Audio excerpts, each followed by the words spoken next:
Hello दोस्तों, स्वागत है आपका अपने YouTube चैनल एग्जामशिप में। दोस्तों, इस वीडियो में हम घटना चक्र पूर्वावलोकन की भारतीय राज्य व्यवस्था एवं शासन को कवर कर रहे हैं। ये वीडियो इस सीरीज का चौथा वीडियो है, जिसमें हम लोग उपराष्ट्रपति, केंद्रीय मंत्रिपरिषद, वरीयता क्रम, लोकसभा, राज्यसभा आदि को हम लोग कवर करने वाले हैं। अगर आप चैनल पर नए हैं प्लीज चैनल को सब्सक्राइब करें, क्योंकि ऐसी ही वीडियो हम लगातार लाते रहते हैं। तो चलिए शुरू करते हैं। उपराष्ट्रपति। उपराष्ट्रपति का निर्वाचन एक निर्वाचक गण द्वारा किया जाता है, जिसके सदस्य होते हैं संसद के दोनों सदनों के सभी सदस्य, यानी लोकसभा और राज्यसभा के सभी सदस्य, जिसमें निर्वाचित और मनोनीत दोनों सम्मिलित होते हैं। जबकि राष्ट्रपति में क्या होता था, उसमें सिर्फ निर्वाचित सदस्य जो है सम्मिलित होते थे। साथ ही साथ लोकसभा और राज्यसभा के साथ साथ राज्य विधानसभाओं के भी निर्वाचित सदस्य उसमें सम्मिलित होते थे। जबकि उपराष्ट्रपति में सिर्फ लोकसभा और राज्यसभा के सभी सदस्य सम्मिलित होते हैं। कोई व्यक्ति राष्ट्रपति निर्वाचित होने का पात्र तभी होगा जब वह राज्यसभा का सदस्य होने के लिए अर्हित है, क्योंकि उपराष्ट्रपति राज्यसभा का पदेन सभापति होता है। उपराष्ट्रपति राष्ट्रपति के पश्चात भारत का द्वितीय उच्चतम प्रतिष्ठित पदधारी है। वह राष्ट्रपति के पद त्याग, अपदस्थीकरण अथवा मृत्यु की स्थिति या राष्ट्रपति की अनुपस्थिति में उसके कार्यों का निर्वहन करता है।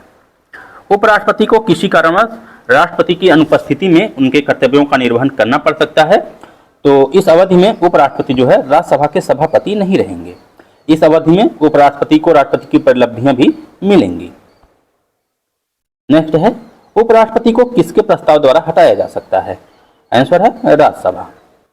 अनुच्छेद 67 का के अनुसार उपराष्ट्रपति को राज्यसभा के ऐसे प्रस्ताव के द्वारा अपने पद से हटाया जा सकेगा जिसे राज्यसभा के तत्कालीन समस्त सदस्यों ने बहुमत से पारित किया हो और जिससे लोकसभा सहमत है। ऐसे संकल्प को प्रस्तावित करने की आशय की सूचना कम से कम 14 दिन पूर्व उसे दे दी गई हो। किस एक की अध्यक्षता ऐसे व्यक्ति द्वारा की जाती है जो उसका सदस्य नहीं है? राज्यसभा की, क्योंकि राज्यसभा का सभापति कौन होता है? उपराष्ट्रपति, और उपराष्ट्रपति जो है वह राज्यसभा का सदस्य नहीं होता है। उपराष्ट्रपति बनने से पूर्व राजदूत अथवा उच्चायुक्त के पद पर रहे थे डॉक्टर एस राधाकृष्णन और वीवी गिरी। संविधान संशोधन विधेयक संसद के दोनों सदनों द्वारा अलग अलग विशेष बहुमत से पारित होना चाहिए। नेक्स्ट है, सर्वोच्च न्यायालय में संविधान संबंधी मामलों की सुनवाई कम से कम 5 न्यायाधीशों द्वारा की जाती है। नेक्स्ट देखते हैं हम लोग केंद्रीय मंत्रिपरिषद। अनुच्छेद 300 के अनुसार भारत की सरकार का कानूनी नाम है द यूनियन ऑफ इंडिया, यानी भारत संघ। संघ की कार्यपालिका शक्ति किसमें निहित होती है? राष्ट्रपति में, न कि प्रधानमंत्री में। कार्यपालिका शक्ति किसमें निहित होती है? राष्ट्रपति में। प्रधानमंत्री की नियुक्ति राष्ट्रपति द्वारा की जाती है। प्रधानमंत्री मंत्रिपरिषद के प्रधान होते हैं। यह आवश्यक नहीं है कि नियुक्ति के समय प्रधानमंत्री संसद के किसी सदन का सदस्य हो, लेकिन 6 माह के भीतर उसे सदन की सदस्यता जो है अवश्य लेनी होगी। यानी प्रधानमंत्री बिना संसद का सदस्य हुए भी नियुक्त किया जा सकता है, लेकिन उसको 6 महीने के भीतर किसी न किसी सदन की सदस्यता लेनी होगी। प्रधानमंत्री मंत्रिपरिषद का वास्तविक नेता होता है और भारत का प्रधानमंत्री क्या होता है? नियुक्त होता है। अनुच्छेद 78 में प्रावधान है दायित्वों का। किसके दायित्वों का? प्रधानमंत्री के दायित्वों का। भारत में संघीय मंत्रिपरिषद में प्रधानमंत्री के अतिरिक्त मंत्रियों की 3 श्रेणियां हैं: कैबिनेट मंत्री, स्वतंत्र प्रभार वाले राज्य मंत्री तथा राज्य मंत्री। 91वां संविधान संशोधन अधिनियम 2003 के तहत मंत्रिपरिषद में प्रधानमंत्री सहित मंत्रियों की कुल संख्या लोकसभा सदस्यों की कुल संख्या के 15% से अधिक नहीं होगी। कैबिनेट का तात्पर्य है कैबिनेट स्तर के मंत्री। कैबिनेट में सम्मिलित होते हैं केवल कैबिनेट मंत्री। प्रधानमंत्री की सलाह पर भारत के राष्ट्रपति द्वारा किसी मंत्री को नियुक्त किया जाता है तथा मंत्रालयों, विभागों का बंटवारा भी राष्ट्रपति प्रधानमंत्री की सलाह से करता है। संसदीय शासन में वास्तविक कार्यपालिका शक्ति किसके पास होती है? प्रधानमंत्री के पास। अनुच्छेद 77 क्लॉज 1 के अनुसार भारत सरकार की समस्त कार्यपालिका कार्यवाही राष्ट्रपति के नाम से की हुई कही जाएगी। अनुच्छेद 77 क्लॉज 3 के अनुसार राष्ट्रपति भारत सरकार का कार्य अधिक सुविधापूर्वक करने के लिए मंत्रियों में उक्त कार्य के आवंटन के लिए नियम बनाएगा। यदि भारत के प्रधानमंत्री संसद के उच्च सदन यानी राज्यसभा के सदस्य हैं तो वे जो है अविश्वास प्रस्ताव की स्थिति में अपने पक्ष में वोट नहीं दे सकेंगे, क्योंकि जो अविश्वास प्रस्ताव है वह सिर्फ लोकसभा में लाया जाता है। नेक्स्ट है, भारत का प्रधानमंत्री बनने के लिए न्यूनतम आयु 25 वर्ष है। प्रधानमंत्री को राष्ट्रपति द्वारा नियुक्त किया जाता है। संविधान में मंत्रिमंडल शब्द का केवल एक ही बार प्रयोग हुआ है, वो भी अनुच्छेद 352 में। मंत्रिमंडल का सदस्य लोकसभा अथवा राज्यसभा का हो सकता है। भारत का प्रधानमंत्री अपने मंत्रिमंडल में मंत्री के रूप में काम करने के लिए व्यक्तियों का चयन करने में पूर्णतः स्वविवेक का प्रयोग करता है। भारत का प्रधानमंत्री जवाबदेह है लोकसभा के प्रति। मंत्रिपरिषद सामूहिक रूप से केवल लोकसभा के प्रति उत्तरदायी होती है, संसद के प्रति नहीं। जो व्यक्ति संसद का सदस्य नहीं है, केंद्रीय मंत्री रह सकता है 6 माह तक। तो 6 माह के अंदर किसी न किसी सदन की सदस्यता लेनी होगी। मंत्री राष्ट्रपति के प्रसाद पर्यंत अपने पद धारण करेंगे, अनुच्छेद 75 क्लास 2। अनुच्छेद 78 का प्रधानमंत्री का यह कर्तव्य है कि संघ के कार्यकलाप के प्रशासन और विधान विषयक प्रस्तावनाओं संबंधी प्रधानमंत्री परिषद के सभी विनिश्चय राष्ट्रपति को संसूचित करेगा। प्रधानमंत्री यदि निम्न सदन में बहुमत खो देता है तो त्यागपत्र देता है। इसका संविधान में कहीं उल्लेख नहीं है, किंतु निम्न सदन के प्रति मंत्रिपरिषद के सामूहिक उत्तरदायित्व की व्यवस्था के कारण यह परंपरा है कि बहुमत खोते ही त्यागपत्र दे देना। कार्यपालिका होती है विधायिका के अधीन। कौन सा प्रस्ताव मंत्रिपरिषद लोकसभा में रख सकती है? विश्वास प्रस्ताव, जबकि अविश्वास प्रस्ताव, भर्त्सना प्रस्ताव, स्थगन प्रस्ताव सामान्यतः विपक्ष द्वारा लाए जाते हैं। सदन के सदस्यों द्वारा बहुमत से अविश्वास प्रस्ताव पास होने पर मंत्रिपरिषद को त्यागपत्र देना पड़ेगा। कहां से? लोकसभा से। मंत्रिपरिषद के विरुद्ध अविश्वास प्रस्ताव लाने के लिए लोकसभा के सदस्यों की संख्या होनी चाहिए 50। अविश्वास प्रस्ताव का उल्लेख संविधान में न होकर लोकसभा के नियम 198 में है। अविश्वास प्रस्ताव केवल लोकसभा में ही पुनर्स्थापित किया जा सकता है। नेक्स्ट है, किसी मंत्रिपरिषद के त्यागपत्र देने के उपरांत राष्ट्रपति शासन लागू होने की व्यवस्था नहीं है। अपदस्थ मंत्रिपरिषद अपने पद पर नई सरकार बनने तक अपने पदभार का निर्वाह करेगी। कौन सा नेता नेहरू की कैबिनेट में पहले गृह मंत्री और बाद में रक्षा मंत्री बना? कैलाश नाथ काटजू। स्वतंत्र भारत के प्रथम वित्त मंत्री थे आर.के. षणमुखम शेट्टी। स्वतंत्रता के पश्चात प्रथम मंत्रिमंडल में कानून मंत्री थे बी.आर. अम्बेडकर। अंतरिम सरकार 1946 में कानून मंत्री कौन थे? जोगेंद्र नाथ मंडल। और स्वतंत्रता के पश्चात प्रथम मंत्रिमंडल में कानून मंत्री थे बी.आर. अम्बेडकर। भारत के किस प्रधानमंत्री की मृत्यु देश के बाहर हुई थी? लाल बहादुर शास्त्री की। उज्बेकिस्तान की राजधानी ताशकंद में इनकी मृत्यु हुई थी। राज्यों एवं उनसे संबंधित मुख्यमंत्रियों का मिलान जो भारत के प्रधानमंत्री बने। पी.वी. नरसिम्हा राव, ये अविभाजित आंध्र प्रदेश के सीएम थे। मोरारजी देसाई मुंबई के थे। एच.डी. देवगौड़ा यह कर्नाटक के सीएम थे। चौधरी चरण सिंह अविभाजित उत्तर प्रदेश और नरेंद्र मोदी गुजरात के। चंद्रशेखर प्रधानमंत्री बनने से पूर्व किसी भी राज्य के मुख्यमंत्री नहीं थे। देवगौड़ा, गुजराल एवं डॉक्टर मनमोहन सिंह अपने प्रधानमंत्रित्व काल में लोकसभा के सदस्य नहीं थे बल्कि राज्यसभा के सदस्य थे। और चंद्रशेखर जो थे ये बलिया लोकसभा निर्वाचन क्षेत्र से सांसद थे, यानी चंद्रशेखर जो ये थे ये लोकसभा सदस्य थे, जबकि देवगौड़ा, गुजराल और मनमोहन सिंह ये राज्यसभा सदस्य थे। कौन प्रधानमंत्री अपने कार्यकाल में संसद में कभी भी उपस्थित नहीं हुआ? चौधरी चरण सिंह, क्योंकि उनके पूरे कार्यकाल के दौरान लोकसभा की बैठक ही नहीं हुई। भारत के संघीय वित्त मंत्री रहे पी.वी. सिंह, आर. वेंकटरमण, वाई.बी. चौहान और प्रणब मुखर्जी। उदारीकरण, निजीकरण और भूमंडलीकरण की नई आर्थिक नीति घोषित की गई थी पी.वी. नरसिम्हा राव द्वारा 24 जुलाई 1991 को। पूर्व प्रधानमंत्री डॉक्टर मनमोहन सिंह भारत के वित्त मंत्री, योजना आयोग के उपाध्यक्ष, रिजर्व बैंक के पूर्व गवर्नर तथा अंतर्राष्ट्रीय मुद्रा कोष में पूर्व प्रतिनिधि रह चुके हैं, परंतु वे वित्त आयोग के अध्यक्ष कभी नहीं रहे थे। संविधान में उप प्रधानमंत्री के पद व उत्तरदायित्व के निर्वहन का उल्लेख नहीं है। नेक्स्ट है, प्रधानमंत्री के परामर्शानुसार राष्ट्रपति जो है मंत्रिमंडल के किसी सदस्य को उप प्रधानमंत्री नियुक्त कर सकते हैं। उप प्रधानमंत्री का पद सृजन संविधान के प्रावधानों से हटकर हुआ है। संघ की कार्यपालिका शक्ति राष्ट्रपति में निहित होगी। सचिवालय का प्रशासनिक प्रमुख कैबिनेट सचिव होता है, जो सिविल सेवा बोर्ड का पदेन अध्यक्ष भी होता है। केंद्रीय कैबिनेट सचिवालय सीधे प्रधानमंत्री के अधीन होता है। संविधान में कैबिनेट समितियों का उल्लेख नहीं है। कैबिनेट समितियां प्रधानमंत्री द्वारा समय की जरूरत एवं परिस्थितियों की आवश्यकताओं को ध्यान में रखते हुए गठित की जाती है। कैबिनेट समिति की अध्यक्षता प्रधानमंत्री द्वारा की जाती है। कोई अन्य मंत्री कैबिनेट समिति का अध्यक्ष तभी होगा जब प्रधानमंत्री समिति में शामिल नहीं है। केंद्र सरकार में उच्चतम नागरिक सेवा अधिकारी है मंत्रिमंडल अथवा कैबिनेट सचिव। मंत्रिमंडल सचिव अथवा कैबिनेट सचिव। मंत्रिमंडल में कुल मंत्रियों की संख्या प्रधानमंत्री को सम्मिलित करते हुए लोकसभा के सदस्यों की कुल संख्या के 15% से अधिक नहीं होगी। यह प्रावधान कब जोड़ा गया? 91वां संविधान संशोधन अधिनियम 2003 द्वारा। 15 अगस्त 1947 को केंद्र में मंत्रालयों की संख्या कितनी थी? 18 और वर्तमान में कितनी है? 52। कौन सा आधिकारिक दस्तावेज भारत से संबंधित है? श्वेत पत्र। संघीय मंत्रिमंडल का पुनर्गठन किसकी रिपोर्ट पर आधारित था? गोपाल स्वामी अयंगर 1949 में प्रस्तुत। मंत्रिमंडल सचिवालय के कार्य, मंत्रिमंडल बैठकों के लिए कार्यसूची तैयार करना, मंत्रिमंडल समितियों के लिए सचिवालयी सहायता आदि। भारतीय प्रशासन में विभाजन प्रणाली, नीति कार्यान्वयन।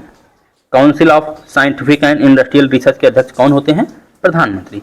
Council of scientific and industrial research, इसके अध्यक्ष प्रधानमंत्री होते हैं। राष्ट्रीय सुरक्षा समिति का प्रधान अथवा अध्यक्ष कौन होता है? प्रधानमंत्री। राष्ट्रीय सुरक्षा समिति का अध्यक्ष प्रधानमंत्री होता है।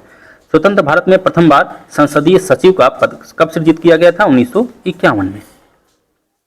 नेक्स्ट है, जवाहरलाल नेहरू की समाधि स्थल का नाम क्या है? शांतिवन। लाल बहादुर शास्त्री का विजय घाट, इंदिरा गांधी का शक्ति स्थल और राजीव गांधी का वीर भूमि।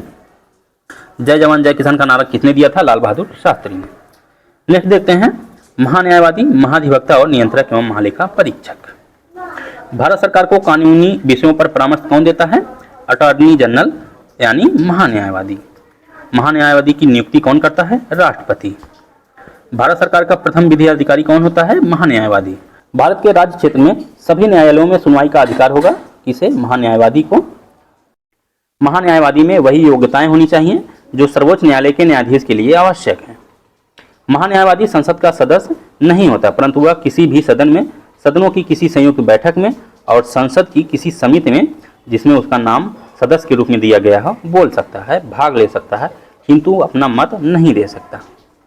महान्यायवादी लोकसभा की किसी भी समिति का सदस्य हो सकता है। राष्ट्रपति के प्रसाद पर्यंत जो है अपना पद धारण करता है और वह ऐसा पारिश्रमिक प्राप्त करेगा जो राष्ट्रपति अवधारित करे, ना कि संसद। जो इसका पारिश्रमिक है वह राष्ट्रपति निर्धारित करता है, ना कि संसद। फंसाने के लिए संसद दे सकता है। नेक्स्ट है सॉलिसिटर जनरल। सॉलिसिटर जनरल को संसद की बैठक में भाग लेने का अधिकार नहीं है, जबकि महान्यायवादी को बैठक में भाग लेने का अधिकार होता है। एक गैर सदस्य के रूप में संसद के किसी एक सदन की कार्यवाही में भाग ले सकता है उपराष्ट्रपति और महान्यायवादी। अटॉर्नी जनरल यानी महान्यायवादी के अतिरिक्त भारत सरकार के कानून सलाहकार के रूप में एक अन्य विधि अधिकारी भी होते हैं जिन्हें सॉलिसिटर जनरल कहा जाता है। यह अटॉर्नी जनरल को उसके दायित्वों के निर्वहन में सहायता प्रदान करते हैं। कानूनी विषयों पर राज्य सरकार को कौन परामर्श देता है? एडवोकेट जनरल यानी महाधिवक्ता। राज्य का राज्यपाल उच्च न्यायालय का न्यायाधीश बनने की योग्यता धारण करने वाले किसी व्यक्ति को एडवोकेट जनरल या महाधिवक्ता नियुक्त कर सकता है। महाधिवक्ता राज्यपाल के प्रसाद पर्यंत पद धारण करता है, जैसे महान्यायाधीश राष्ट्रपति के प्रसाद पर्यंत। उसी तरह महाधिवक्ता राज्यपाल के प्रसाद पर्यंत। राज्य सरकार का प्रथम विधिक सलाहकार होता है महाधिवक्ता। नेक्स्ट देखते हैं, नेक्स्ट है सलाहकार अधिकारिता अनुच्छेद 143 के तहत सर्वोच्च न्यायालय की होती है, जबकि उच्च न्यायालय को सिर्फ मूल और अपीली क्षेत्राधिकार प्राप्त है। नियंत्रक एवं महालेखा परीक्षक यानी कैग की नियुक्ति की जाती है राष्ट्रपति द्वारा, अनुच्छेद 148 क्लॉज 1। कैग जो है सरकार के लेखों की लेखा परीक्षण कर अपनी रिपोर्ट राष्ट्रपति को सौंपती है। अनुच्छेद 151 क्लास 2 के अनुसार वह राज्य सरकार के लेखों का लेखा परीक्षण कर रिपोर्ट जो है संबंधित राज्य के राज्यपाल को सौंपती है और केंद्र के लेखों का परीक्षण करके राष्ट्रपति को सौंपती है। कैग का कार्यकाल कितना होता है? 6 वर्ष। उसका वेतन सर्वोच्च न्यायालय के न्यायमूर्ति के समान होता है। कैग को राष्ट्रपति पदच्युत नहीं कर सकता, बल्कि उसे उसी रीत से और उन्हीं आधारों पर हटाया जा सकेगा जिस रीत और जिन आधारों पर उच्चतम न्यायालय के न्यायाधीश को। कैग को सर्वोच्च न्यायालय के न्यायाधीशों के बराबर वेतन दिया जाता है। सेवानिवृत्ति के पश्चात कैग भारत सरकार की या किसी राज्य सरकार के अधीन पद के अयोग्य हो जाते हैं, अनुच्छेद 148 क्लास 4। कैग का कर्तव्य न केवल व्यय की वैधता सुनिश्चित करना है अपितु औचित्य भी है, क्योंकि वह उसे यह निर्धारित करना है कि वित्तीय प्रशासन के क्षेत्र में संविधान और संसद के कानून का अनुपालन हो रहा है अथवा नहीं। कैग के कार्य: भारत की संचित निधि से होने वाले व्ययों का लेखा परीक्षण करना और उसके संबंध में प्रतिवेदन प्रस्तुत करना, आकस्मिकता निधि और लोक लेखाओं से होने वाली सभी व्ययों की लोक लेखा परीक्षण करना, उनके संबंध में प्रतिवेदन प्रस्तुत करना। सभी व्यापार, निर्माण, लाभ और हानि लेखा की लेखा परीक्षण करना, उनके संबंध में प्रतिवेदन प्रस्तुत करना। राष्ट्रपति के आदेश पर वह स्थानीय निकायों की लेखा परीक्षण करता है। नेक्स्ट है भंडार गृहों की भी लेखा परीक्षा करता है। संसद की लोक लेखा समिति की बैठक में उपस्थित रहता है कैग। कैग के कर्तव्य को निर्धारित करता है अनुच्छेद 149। लोक लेखा समिति का मित्र व मार्गदर्शक होता है कौन? नियंत्रक एवं महालेखा परीक्षक। कैग की छुट्टी मंजूर करने या ना मंजूर करने की शक्ति निहित होती है राष्ट्रपति में। किस वर्ष अकाउंटिंग को ऑडिटिंग से अलग किया गया था तथा कैग का कार्य केवल सरकारी लेखा तक सीमित रह गया? 1976 में। लोक निधि का अभिभावक किसे कहा जाता है? नियंत्रक एवं महालेखा परीक्षक को। नेक्स्ट है वरीयता क्रम। शीर्ष पदों का वरीयता क्रम सबसे ऊपर है राष्ट्रपति, फिर उपराष्ट्रपति, उसके बाद प्रधानमंत्री, फिर राज्यों के राज्यपाल अपने राज्यों में, भूतपूर्व सैनिक और इन्हीं के समकक्ष है 5 का में उप प्रधानमंत्री। 6 में है भारत के मुख्य न्यायाधीश, लोकसभा अध्यक्ष, और उसके बाद है केंद्र के कैबिनेट मंत्री, राज्यसभा एवं लोकसभा में विपक्ष के नेता, नीति आयोग के उपाध्यक्ष, भूतपूर्व प्रधानमंत्री, राज्यों के मुख्यमंत्री अपने राज्यों में, और 7 का में है भारत रत्न से सम्मानित व्यक्ति। भारत सरकार में सबसे ऊंची पद पर सिविलियन अधिकारी कौन है? मंत्रिमंडल सचिव। देश का वरिष्ठतम लोक सेवक कहा जाता है। अब देखेंगे लोकसभा। लोकसभा में निर्वाचित होने के लिए न्यूनतम आयु है 25 वर्ष। लोकसभा का निर्वाचन वयस्क मताधिकार के आधार पर होता है। निर्वाचन का संचालन निर्वाचन आयोग करता है। नेक्स्ट है भारत में संसद और प्रत्येक राज्य के विधानमंडल के लिए कराए जाने वाले सभी निर्वाचन तथा राष्ट्रपति और उपराष्ट्रपति के पदों के लिए मतदाता सूची यानी निर्वाचक नियमावली को तैयार करने का कार्य भारत के निर्वाचन आयोग के निर्देशन एवं नियंत्रण में किया जाता है। अनुच्छेद 324 क्लास 1। निर्वाचन आयोग के अनुरोध पर राष्ट्रपति निर्वाचन आयोग को उसके कार्यों के निर्वहन के लिए आवश्यक कर्मचारी वृंद उपलब्ध कराते हैं। नेक्स्ट है लोकसभा के निर्वाचन के लिए नामांकन पत्र जो है भारत के किसी नागरिक द्वारा जिसका नाम किसी भी निर्वाचन क्षेत्र की मतदाता सूची में दाखिल है किया जा सकता है। यानी कोई भी नागरिक जिसका मतदाता सूची में नाम है वह किसी भी निर्वाचन क्षेत्र यानी जिस राज्य में वह निवासी नहीं है वहां के निर्वाचन क्षेत्र भी वह चुनाव लड़ सकता है। लोकसभा में राज्यों को किस आधार पर सीटें आवंटित हुई हैं? जनसंख्या के आधार पर। अनुच्छेद 82 के अनुसार लोकसभा की सीटों का राज्यों के मत आवंटन किस जनगणना के आधार पर है? 1971। यह व्यवस्था पहले 2000 तक के लिए थी, परंतु 84वें संविधान संशोधन अधिनियम 2001 द्वारा इसे 2026 के पश्चात की गई पहली जनगणना के सुसंगत आंकड़े प्रकाशित होने तक संशोधन न किए जाने का प्रावधान किया गया है। नेक्स्ट है लोकसभा सदस्यों की अधिकतम संख्या हो सकती है 550। पहले 552 थी, लेकिन 2 एंग्लो इंडियन समुदाय के प्रतिनिधित्व को 104वें संविधान संशोधन अधिनियम द्वारा निष्प्रभावी कर दिया गया। लोकसभा के सदस्यों की संख्या में वृद्धि से संबंधित है 7वां और 31वां संविधान संशोधन अधिनियम। किस संशोधन में लोकसभा के सदस्यों की संख्या 525 से बढ़ाकर 545 कर दी गई थी? 31वें संविधान संशोधन अधिनियम 1973 द्वारा। अगला है लोकसभा में केंद्र शासित प्रदेशों हेतु कितनी सीटें आरक्षित हैं? 20। लोकसभा में अनुसूचित जातियों के आरक्षण का प्रावधान है अनुच्छेद 330 में। लोकसभा में अनुसूचित जाति के लिए आरक्षित स्थानों की कितनी संख्या है? 84 और अनुसूचित जनजाति के लिए 47। लोकसभा में अनुसूचित जनजातियों के लिए किस राज्य में सर्वाधिक आरक्षित सीटें हैं? मध्य प्रदेश में 6 सीटें। लोकसभा को कार्यकाल पूरा होने से पहले भंग किया जा सकता है प्रधानमंत्री की सिफारिश पर राष्ट्रपति द्वारा। राष्ट्रपति ऐसे स्थान पर जिसे वह ठीक समझे संसद का सत्र आहूत कर सकता है। संविधान एक वर्ष में संसद के न्यूनतम 2 सत्रों का प्रावधान करता है, यानी 2 बैठकों के बीच 6 माह से अधिक अंतर नहीं होगा। एक वर्ष में दिनों की कोई न्यूनतम संख्या निर्धारित नहीं है जब संसद का सत्र चलना आवश्यक हो। अगला है लोकसभा में सामान्यतः कितने सत्र होते हैं? 3 सत्र, बजट सत्र, मानसून सत्र और शीतकालीन सत्र। लोकसभा की बैठक समाप्त की जा सकती है स्थगन द्वारा, सत्रावसान द्वारा और विघटन द्वारा। सत्रावसान और विघटन कौन करता है? राष्ट्रपति, और स्थगन लोकसभा अध्यक्ष करता है। सत्रावसान और विघटन राष्ट्रपति द्वारा, स्थगन लोकसभा अध्यक्ष द्वारा। लोकसभा का कोरम कुल सदस्य संख्या का कितना होता है? 1/10 अनुच्छेद 100 क्लॉज 3। कौन सा राज्य सबसे अधिक प्रतिनिधि लोकसभा में भेजता है? उत्तर प्रदेश 80 लोकसभा प्रतिनिधि जो है भेजता है संसद में। दूसरे स्थान पर है महाराष्ट्र 48 और तीसरे स्थान पर पश्चिम बंगाल है 42। लोकसभा का कार्यकाल आपात की घोषणा के दौरान एक बार में 1 वर्ष तक के लिए बढ़ाया जा सकता है। लोकसभा का सर्वाधिक बड़ा क्षेत्रफल के अनुसार निर्वाचन क्षेत्र कौन सा है? लद्दाख। उत्तर प्रदेश में निर्वाचकों की संख्या के अनुसार सबसे बड़ा लोकसभा संसदीय क्षेत्र है गाजियाबाद। निर्वाचकों की संख्या के अनुसार गाजियाबाद उत्तर प्रदेश का सबसे बड़ा लोकसभा संसदीय क्षेत्र है। वर्तमान में लोकसभा निर्वाचन क्षेत्र के लिए चुनाव व्यय की अधिकतम सीमा है 95 लाख रुपए और विधानसभा निर्वाचन क्षेत्र के लिए 40 लाख रुपए। जमानत राशियां लोकसभा चुनाव में सामान्य वर्ग के लिए 25,000 रुपए और अनुसूचित जाति अथवा जनजाति के लिए 12,500 रुपए और जमानत राशियां विधानसभा चुनाव में सामान्य वर्ग के लिए 10,000 रुपए, अनुसूचित जाति अथवा जनजाति के लिए 5,000 रुपए। लोकसभा चुनाव में कोई प्रत्याशी अपनी जमानत खो देगा यदि उसे प्राप्त न हो सके वैध मतों का 1/6 भाग। लोकसभा का पहला आम चुनाव हुआ था 25 अक्टूबर 1951 से 21 फरवरी 1952 तक, कुल 489 सीटों के लिए। प्रथम लोकसभा का पहला अधिवेशन कब हुआ था?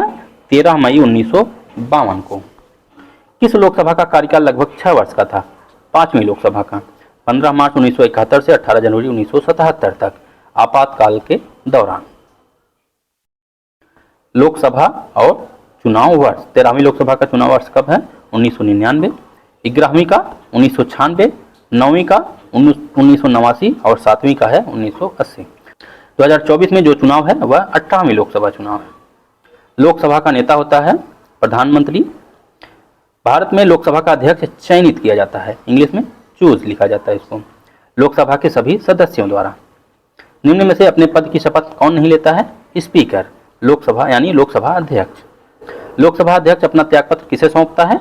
उपाध्यक्ष को, अनुच्छेद 94 खा। लोकसभा के अध्यक्ष को हटाया जा सकता है लोकसभा के सभी सदस्यों के बहुमत से पारित संकल्प द्वारा, किंतु ऐसा संकल्प तब तक प्रस्तावित नहीं किया जाएगा जब तक इस आशय की कम से कम 14 दिन पूर्व लिखित सूचना ना दे दी गई हो। लोकसभा अध्यक्ष राष्ट्रपति के प्रसाद पर्यंत पद धारण नहीं करता है। जब कभी लोकसभा का विघटन किया जाता है तो विघटन के पश्चात होने वाली लोकसभा के प्रथम अधिवेशन के ठीक पहले तक अध्यक्ष अपने पद को रिक्त नहीं करेगा। लोकसभा के सदस्यों में से लोकसभा का अध्यक्ष चुना जाता है। इसमें जो है 6 माह के भीतर सदन का सदस्य होने वाला प्रावधान नहीं होता है। जैसे मंत्री के संदर्भ में कि कोई भी व्यक्ति जो है जो सदन का सदस्य नहीं मंत्री बन सकता है, लेकिन 6 माह के भीतर उसे किसी न किसी सदन की सदस्यता लेनी होगी, ऐसा प्रावधान लोकसभा के अध्यक्ष के लिए नहीं होता है। प्रोटेम स्पीकर का कर्तव्य है सदस्यों को शपथ दिलाना। प्रोटेम स्पीकर सामान्यतः नियुक्त किया जाता है नवनिर्वाचित लोकसभा के वरिष्ठतम सदस्यों में से। लोकसभा अध्यक्ष अपने कास्टिंग वोट का प्रयोग केवल तभी करते हैं जब वोट बराबर होने के नाते टाई हो, अनुच्छेद 100, अनुच्छेद भी बहुत पूछता है ये 100, परंतु वह उसे पद से हटाने के प्रस्ताव पर प्रथमता मत देने का अधिकार तो है, किंतु मत बराबर की दिशा में मत देने का अधिकार नहीं होगा। कब? जब उसे हटाने का प्रस्ताव लाया गया हो। लोकसभा के प्रथम अध्यक्ष थे गणेश वासुदेव मालवंकर। प्रथम स्पीकर जिनके विरुद्ध अविश्वास प्रस्ताव लाया गया था जीवी मावलंकर। अविश्वास प्रस्ताव लोकसभा द्वारा अस्वीकृत कर दिया गया था। लोकसभा की प्रथम महिला अध्यक्ष मीरा कुमार 15वीं लोकसभा की। प्रथम जनजातीय लोकसभा अध्यक्ष कौन थे? पीए संगमा 1996 में। लोकसभा सचिवालय प्रत्यक्ष रूप से किसकी देखरेख में कार्य करता है? लोकसभा अध्यक्ष के। किस वर्ष लोकसभा में महिला सांसदों की संख्या न्यूनतम थी? 1977 में। पहले लोकसभा में विपक्ष में सबसे बड़ा राजनीतिक दल कौन था? Communist party of India. Lok Sabha में नेता प्रतिपक्ष को सर्वप्रथम मान्यता दी गई थी 1969 में। किसी दल के नेता को नेता प्रतिपक्ष के रूप में मान्यता मिलने के लिए उस दल के लोकसभा में कुल सदस्य संख्या के 10% सांसद होने चाहिए। अब जो है राज्यसभा देख लेते हैं। राज्यसभा की निश्चित सदस्य संख्या है 250।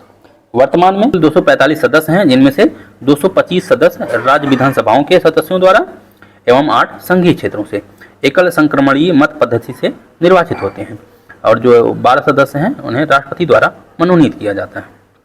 राज्यसभा में राज्यों को प्रतिनिधित्व किस आधार पर दिया जाता है? उनकी जनसंख्या के अनुपात में स्थान। निर्वाचन संबंधी झगड़ों का निर्णय करना न्यायपालिका के अधिकार क्षेत्र में आता है। राज्यसभा अस्थायी सदन है, इसे भंग नहीं किया जा सकता। इसके सदस्यों का कार्यकाल 6 वर्ष का होता है। प्रत्येक 2 वर्ष बाद इसके 1/3 सदस्यों का कार्यकाल समाप्त हो जाता है। इसके सदस्यों की आयु कम से कम 30 वर्ष होनी चाहिए। प्रथम अभिनेत्री जो राज्यसभा के लिए नामांकित की गई थी नरगिस दत्त 1980 में। राज्य सूची के विषय के संबंध में विधि बनाने की संसद की शक्ति है। राज्यसभा को घोषित करना होगा कि ऐसा करना राष्ट्रीय हित में है। राज्यसभा की उपस्थिति और मत देने वाले सदस्यों में से कम 2/3 सदस्यों द्वारा समर्थित संकल्प पारित करना होगा। ऐसी विधि संपूर्ण भारत या भारत के किसी भाग के लिए बनाई जा सकती है। कौन सा अनुच्छेद संसद को राज्य सूची के विषय पर कानून बनाने की शक्ति प्रदान करता है? अनुच्छेद 249। राज्यसभा में धन विधेयक को या तो अस्वीकार करने या स्वीकार करने की कोई शक्ति निहित नहीं है। राज्यसभा अनुदानों की मांग पर मतदान नहीं कर सकता। राज्यसभा में वार्षिक वित्तीय विवरण पर चर्चा हो सकती है, लेकिन उसको लोकसभा मानने के लिए बाध्य नहीं है। लोकसभा से धन विधेयक पारित किए जाने के पश्चात राज्यसभा में उसकी सिफारिशें हेतु प्रेषित किया जाता है, जिसे राज्यसभा 14 दिनों के भीतर अपनी सिफारिशों सहित लोकसभा में लौटा देती है। परंतु लोकसभा राज्यसभा की किसी सिफारिश को मानने या न मानने हेतु स्वतंत्र है। कौन सा विधेयक राज्यसभा में प्रथम बार प्रस्तावित नहीं किया जा सकता? धन विधेयक। धन विधेयक को पहली बार लोकसभा में ही प्रस्तावित किया जा सकता है। लोकसभा को राज्यसभा की तुलना में अनन्य रूप से अधिकार प्राप्त है। किसकी क्षेत्र में? धन विधेयक अथवा वित्त विधेयक केवल लोकसभा में प्रस्तुत किया जा सकता है। मंत्रिपरिषद के उत्तरदायित्व के संबंध में, मंत्रिपरिषद के विरुद्ध अविश्वास प्रस्ताव पारित करने के संबंध में, अखिल भारतीय सेवाओं के सृजन में यानी अनुच्छेद 312 के संबंध में राज्यसभा को अनन्य शक्ति प्राप्त है। संविधान संशोधित करने के विषय में राज्यसभा एवं लोकसभा दोनों को समान शक्तियां प्राप्त हैं। राज्यों के नाम और राज्यसभा सीटें कभी कभी मैच करने के लिए दे देता है। झारखंड में 6 सीटें हैं, उत्तराखंड में 3, छत्तीसगढ़ में 5, पंजाब में 7, राजस्थान में 10, गुजरात में 11, कर्नाटक में 12 और केरल में 9। ज़्यादातर उन्हीं सीटों के लिए मिलान करने के लिए देता है जहां पर हाल फिलहाल में चुनाव हुए हों। राज्यसभा का अध्यक्ष, उपराष्ट्रपति जो है राज्यसभा का पदेन अध्यक्ष होता है। संघीय क्षेत्रों को प्रतिनिधित्व प्राप्त है संसद के दोनों सदनों में। कौन जो है राज्यसभा का सदस्य होते हुए भी लोकसभा की कार्रवाई में भाग ले सकता है? वह मंत्री जो राज्यसभा का सदस्य हो। राज्यसभा का सर्वप्रथम गठन हुआ था 3 अप्रैल 1952 को और पहली बैठक कब हुई थी? 13 मई 1952 को। दोस्तों, ये वीडियो में इतना ही। अगर आपको वीडियो यूजफुल लगा हो तो प्लीज़ वीडियो को लाइक करें और चैनल को सब्सक्राइब करें। Thank you.